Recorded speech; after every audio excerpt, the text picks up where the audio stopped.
Praise the Lord, ஹல்லேலூயா. சீயோன் வேதாகம ஆய்விற்கு அன்போடு கூட இயேசு கிறிஸ்துவின் நாமத்தில் உங்களை வரவேற்கிறேன். இன்றைய தினத்திலும் பரிசுத்த மத்தேயு சுவிசேஷம் அதிகாரங்கள் 7 முதல் 9 அதிகாரங்களிலுள்ள வசனங்களை தியானிக்க சர்வ வல்லமையுள்ள தேவன் நமக்கு கிருபை பாராட்டுவாராக. 7வது அதிகாரத்திலே மற்றவர்களை குற்றவாளிகளாக தீர்க்காதிருங்கள் என்று ஆண்டவராகிய கிறிஸ்துவானவர் சொல்லுகிறதை நாம் பார்க்கிறோம்.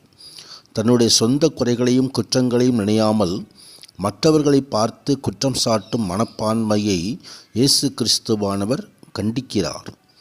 விசுவாசிகள் மற்ற கிறிஸ்தவர்களை பரிசோதித்து அவர்கள் நடத்தையை சீர்படுத்த முயற்சிப்பதற்கு முன் தேவனுடைய நீதியான தகுதிகளுக்கு தங்களை முதலாவதாக அர்ப்பணிக்க வேண்டும். அநியாய தீர்ப்புகள் செலுத்துவது என்பது குற்றம் செய்தவன் அதற்காக மனம் வருந்தி தேவனிடத்திலே மன்னிப்பு கேட்கும்படி ஒரு மனம் திரும்புதலை ஆண்டவர் விரும்புகிறார். கர்த்தருக்கு மகிமை உண்டாவதாக. தொடர்ந்து 7வது வசனத்திலிருந்து 7வது வசனம் 8வது வசனங்களிலே, கேளுங்கள் அப்பொழுது உங்களுக்கு கொடுக்கப்படும், தேடுங்கள் அப்பொழுது கண்டடைவீர்கள், தட்டுங்கள் உங்களுக்கு திறக்கப்படும் என்று சொல்லி ஆண்டவராகிய கிறிஸ்துவானவர் ஜெபத்தில் விடாமுயற்சியை ஊக்குவிக்கிறதை நாம் பார்க்கிறோம். இங்கே தேடிக்கொண்டே இருக்க வேண்டும், கேட்டுக்கொண்டே இருக்க வேண்டும், தட்டிக்கொண்டே இருக்க வேண்டும் என்பதை இந்த வசனம் நமக்கு கற்றுத்தருகிறது. அதே போல்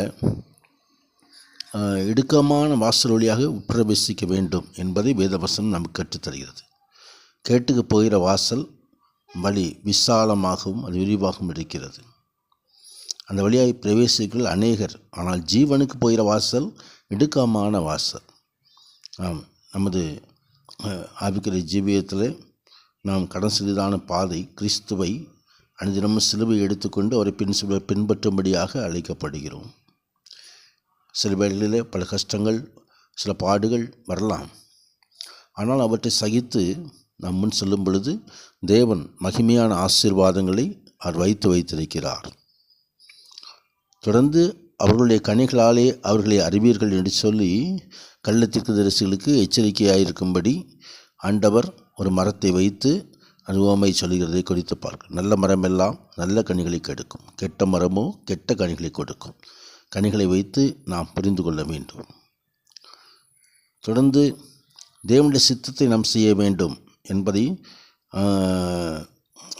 பிதாவின் சித்தம்படி செய்கிறவனே பரலோக ராஜ்யத்திலே பிரவேசிப்பான் என்று ஆண்டவர் திட்டமாய் சொல்லுகிறதை நாம் இங்கே பார்க்க முடியும். அதே போல் வீடு கட்டுகிற காரியத்திலே சரியான அஸ்திபாரம் இருக்க வேண்டும். கன்மலையின் மேல் தன் வீட்டை கட்டின புத்தியுள்ள மனுஷன் என்று எழுதப்பட்டிருக்கிறது. கன்மலை ஆண்டவராகிய கிறிஸ்துவனுடைய வார்த்தைகள். இந்த வார்த்தைகள் மீது நம்ம ஆவிக்குரிய ஜீவியம் கட்டப்படும் போது அது மகிமையான ஆசீர்வாதங்களை கொண்டு வந்துவிடும். எத்தனை சத்துருவானும் வெள்ளம் போல வந்தாலும் அது அதை பாதிக்காது. பெருமழை சுரிந்து பெருவெள்ளம் வந்து காற்று அடித்து கொண்டு போனாலும் அது மண்மேல் கட்டப்பட்டிருந்தால் விழுந்து போகும், ஆனால் கற்பாரின் மேல் கட்டப்பட்டிருந்தால் நிலை நிற்கும். அப்படியாக ஆவிக்குரிய ஜீவியம் சரியான முறையிலே கட்டி எழுப்பப்படும்படி உன்னத தேவன் நமக்கு கிருபை செய்கிறார். 8வது அதிகாரத்திலே குஷ்டரோகமுள்ள ஒரு மனிதன் ஆண்டவரை சந்திக்கிறதை குறித்து முகசித்தமானால் என்னை சொஸ்தமாக்க உம்மால் முடியும் என்று சொல்லி ஆண்டவருடைய சுகத்தை பெற்றுக்கொள்ளுகிற காரியத்தை குறித்து பார்க்கிறோம். தொடர்ந்து விசுவாசமுள்ள ஒரு 100க்கு அதிபதியை குறித்து ஆண்டவர் சொல்லுகிறார்.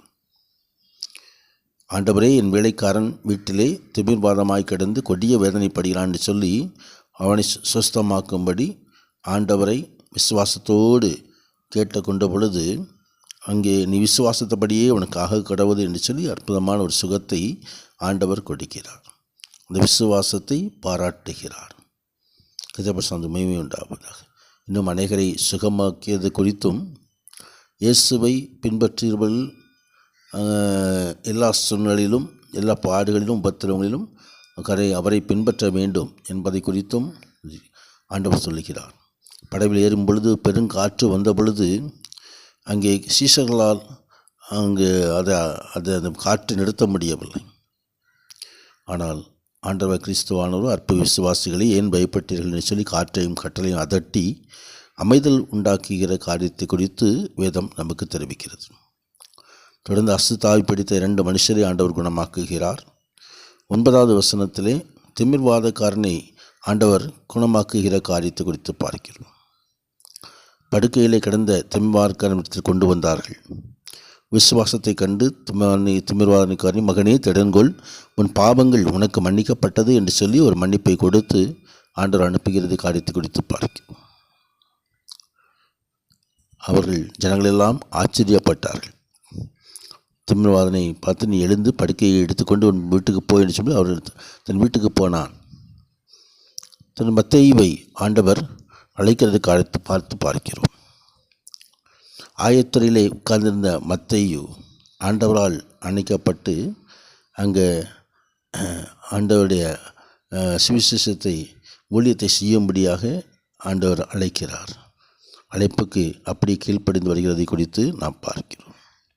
தொடர்ந்து உபவாசித்ததை குறித்து ஆண்டவரிடம் கேட்ட பொழுதும் யோவானுடைய சிஷ்யர் இடத்தில் பரிசேயரும் அநேகந்தரும் உபவாசிக்கிறோமே, நாங்களும் உபவாசிக்கிறோமே, உம்முடைய சீசர் உபவாசியாமல் இருக்கிறது என்ன என்று சொல்லி கேட்ட பொழுது, மணவாளன் தங்களோடு இருக்கையில் மணவாளுடைய தோழர் துயரப்படுவார்களோ, மணவாளன் அவர்களை விட்டு எடுபடும் நாள் வரும், அப்பொழுது விசுவாசியோடு உபவாசிப்பார்கள் என்று சொல்லி ஆண்டவராகிய கிறிஸ்துவானவர் சொல்கிறதை குறித்து நாம் பார்க்கிறோம்.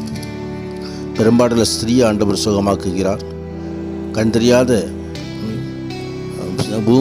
பேச முடியாதவர்களை ஆண்டவர் குணமாக்குகிறார்.